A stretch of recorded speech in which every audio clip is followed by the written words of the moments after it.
So Jennie just released her debut studio album, Ruby, and here are my thoughts. Finally, a Blackpink solo album that lived up to the hype. The singles were obviously excellent, as I have said, but so were Rose and Lisa's, which didn't necessarily reflect the quality and nature of the album itself. Low-key, I always knew that Jennie would have the best solo music out of all the members ever since they started these new eras. She just gets it and has the perfect pop sensibilities for today's music landscape. She takes such strong and unique creative choices in this album, and I was honestly really surprised with that. Happily surprised, unlike my first alter ego listen. The album is very sonically diverse while also feeling cohesive and following the theme of self-empowerment, her realizing that she is the Jennie Kim, and reflecting on past relationships, whether it be friendships or relationships. The production on this album is also really well done. She chose a really good team of producers who elevated her concept for this album, whether it be the trumpet in Mantra or the bass in Extra L. Talking about Extra L, I really like what Dem Joints did for this album. They are quickly becoming very hot producers in the space. The vocal work done by Jennie, not just in the leads, but in the harmonies and background vocals, is also honestly surprising. She sounds really good on this album, and shows a side to her voice and her delivery that she didn't really have a chance to do in Blackpink's work. Now let's go track by track. Intro, Jane, featuring FKJ, is just a solid intro for the album, and it introduces us to the sound that we'll see throughout the album, but primarily in the second half. I love the childlike, whimsical production, almost like a ballerina music box, and the sort of unsettling lyric delivery. It's a really interesting song, in my opinion. Like Jennie is basically Mantra's sister. I can't get over the fact that she basically made a song about how she is herself, and everybody wants to be like her, and yeah, she's pretty much the only K-pop idol who can make a song like this. She's the blueprint for a modern it girl, and many girls have tried and failed to be her. She really deserves to make a song like this, and she really feels in her element on this track, and I'm happy she knows who she is and isn't afraid to say what's tea. Like, everybody does want to be like Jennie, and they also can never be like Jennie.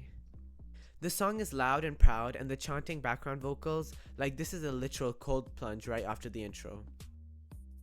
Star Award I see being an underrated gem of the album. It has a chord progression in the chorus that is very common in songs, and I think people are writing it off as some generic album filler, but I think the song feels very personal and warm to me, and I resonate with it. I don't know why, I just gravitate towards the song whenever I go on the album. Handlebars featuring Dua Lipa is a sultry R&B influenced song, and again the production is really good. It reminds me of one of the better songs on Radical Optimism or a song of future nostalgia. It definitely sounds like a Dua scrap, which isn't even a bad thing because Jennie sounds really good on this song. I also like how this isn't just a feature with a quick lazy verse like what Lisa had on songs like Rapunzel. Dua really sings with Jennie, with them sharing parts throughout the track. I understand why she is making this the next single, as it is very GP friendly and digestible. With the IE is my personal favorite album track, and it's just excellent, 10s all around. It samples and interpolates Jennie from The Block by JLo, and this sound just fits her like a glove. She sounds fucking amazing and in her element in this track. The verses, the pre-chorus, the switch-ups, the chorus, everything is just perfect to a T. This old school hip-hop Y2K R&B sound, it really shows a different side to her that we really have never seen. I couldn't say more good things about this song. It's probably my favorite Blackpink solo song ever. Then we have Extra Large, Mantra, and Love Hangover, the 3 pre-release singles, and I love all of them, and I think they all serve their purpose.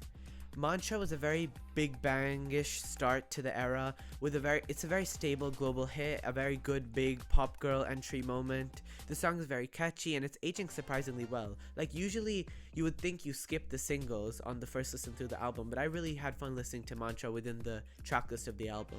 Love Hangover was soft. It didn't do the best, but I feel like this song will have longevity and it gives me vibes that it will go viral way down the line, like way after the album's release.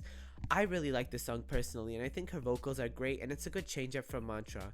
The feature is fine, but the outro of the song is just a bit annoying, and that's my only gripe, so I like skip it when like it's like 3/4 done.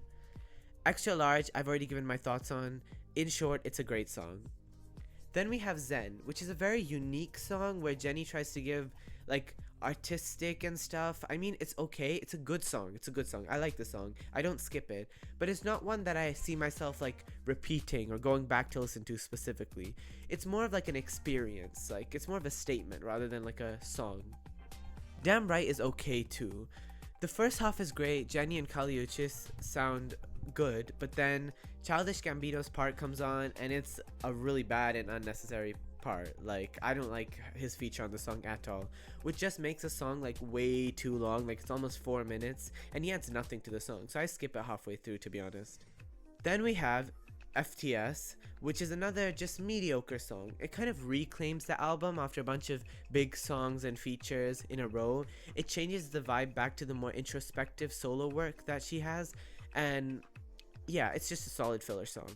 Then the album gets going again with Filter, which is a really fun, slowish dance pop song with a great beat drop, and it's a very repeatable song. It's really short and sweet, and you can just play it a bunch of times. Soul City is another one of my favorites and a hidden gem on this album. It's a very weirdly melancholic song. It really captures the feeling of being lonely in a massive bustling city. It reminds me of anime somehow, or like the intro of a TV show. It's weirdly haunting. It makes me feel like I'm catching a late night train in a big scary modern city. It kind of gives like Nightcore vibes. Starlight is another short and sweet song. I feel the same about it as I do with Filter. It's a solid song. I wouldn't skip it. I like the message, but it's not like one of my faves. Then lastly, we have a complete switch up for the album. We have Twin, which is she gets off the dance floor and she breaks it down with just the guitar and her voice, and I think it's a good departure from the rest of the sound of the album. So yeah, overall I'd give this a solid 9 out of 10. This album, it's a really strong project, and I'm really excited to see how she can grow from this, because she is already showing a really solid foundation for her being a solo artist.